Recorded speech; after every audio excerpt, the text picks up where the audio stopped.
Bienvenidos a este espacio de Canal 6 Valle de México. Como siempre, les saluda Francis Martínez y en esta emisión haremos un balance sobre cómo se encuentra el combate a la pobreza en nuestro país y para ello hemos invitado al doctor Raimundo M. Campos Vázquez. Él es economista, profesor investigador en el Centro de Estudios Económicos del Colegio de México, investigador asociado externo del Centro de Estudios Espinosa Iglesias y autor del libro Desigualdades.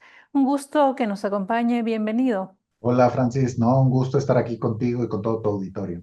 Con motivo del primer informe de la presidenta Claudia Sheinbaum y previamente tras darse a conocer los resultados de la encuesta nacional de los hogares, en donde se dio a conocer precisamente algunas de las cifras en torno a la pobreza, el oficialismo celebra que entre 2018 y 2024, al menos 13.4 millones de mexicanos han salido de la situación de precariedad económica. ¿Hay cabida para la celebración en el combate a la pobreza en nuestro país? Pues sí, Francis, mira, la pobreza se ha ido reduciendo, de hecho, desde 2014. Ha venido, por supuesto que de 2014 a 2018 una reducción, pero fue ligera. Después en 2028, en 2020 aumenta con la pandemia y después vuelve a esta tendencia de reducción. Entonces, yo creo que sí hay que celebrar que tengamos una reducción en la incidencia de pobreza en el país. Es muy importante y es muy importante tratar de entender qué es lo que está causando esta reducción y hacia adelante los retos que tenemos. Entonces, yo creo que sí hay que celebrarlo, pero también no hay que levantar las campanas al vuelo en el sentido de que pues todavía pues 3 mexicanos de cada 10 básicamente están en una situación de pobreza. Y de hecho casi un mexicano de esos 3, casi uno, está en una situación de pobreza extrema. Entonces, si bien hay que celebrarlo, todavía nos queda mucho camino por recorrer.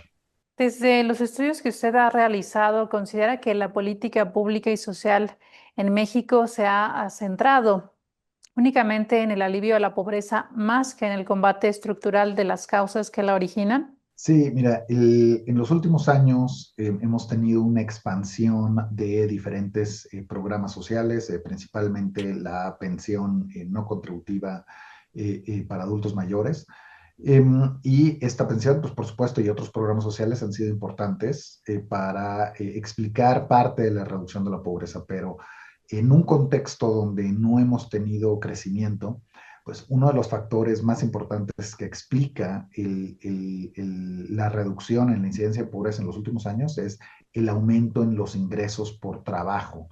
Y estos aumentos pueden explicarse por los incrementos en el salario mínimo que hemos tenido en los últimos años. Entonces, los ingresos al trabajo han aumentado y esto ha ocasionado que pues, más familias tengan mayores ingresos y por lo tanto no estén en una situación de pobreza.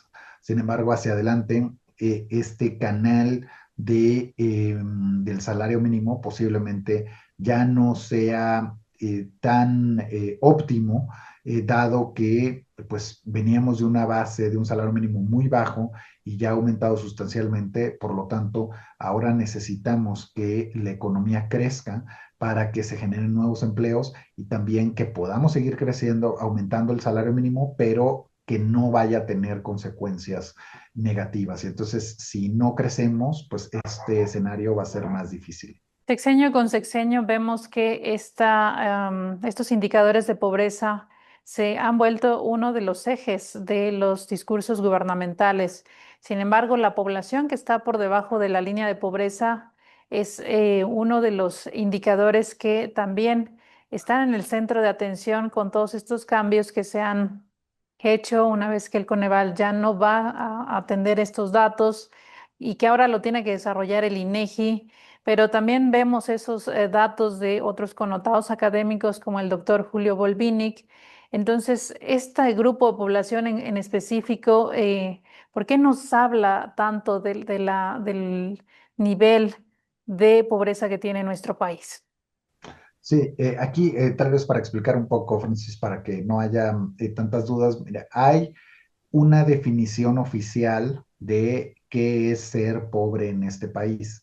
Esto implica que tienes que tener suficientes ingresos para comprar una canasta alimentaria y no alimentaria, es decir, el ingreso que tú tienes, ya sea laboral o por otros lados, te debe de alcanzar para comprar cierta cantidad de comida, cierta cantidad de vestidos, cierta cantidad de transporte. Entonces, a eso le conocemos como la línea de pobreza. Y entonces, si nuestros ingresos no nos alcanzan para llegar a esa línea, o somos considerados en situación de pobreza por ingresos. Además, nosotros consideramos carencias sociales. Si en nuestro hogar tenemos rezago educativo, la calidad de la vivienda, entre otras características, el seguro social, acceso a salud, etcétera. Y si nosotros tenemos carencias y estamos por debajo de la línea de pobreza, somos considerados en situación de pobreza multidimensional porque consideramos la parte de ingresos y la parte de carencias sociales. Es así como se mide. Esto, pues por supuesto que puede cambiar en el futuro. Y otros investigadores, como Julio Volvinic, han tratado de investigar, bueno, cuál sería la incidencia de pobreza si ponemos otras características en esta línea de pobreza. Entonces, por eso las comparaciones pueden ser difíciles. Pero con la medición que tenemos, que tenía Coneval y que ahora tiene INEGI efectivamente, pues podemos observar que hay una reducción en la pobreza.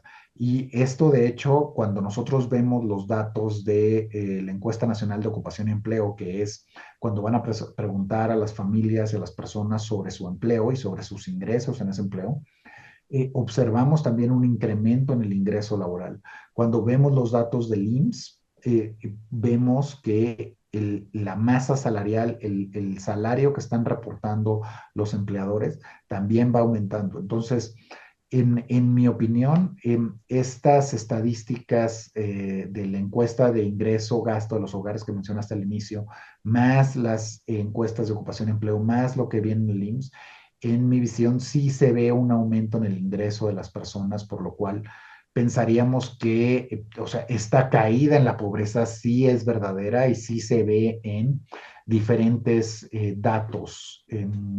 Entonces, creería que es bastante consistente con lo que observamos con diferentes fuentes de información.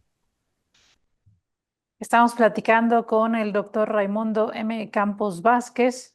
Él es profesor investigador del Centro de Estudios Económicos del Colegio de México.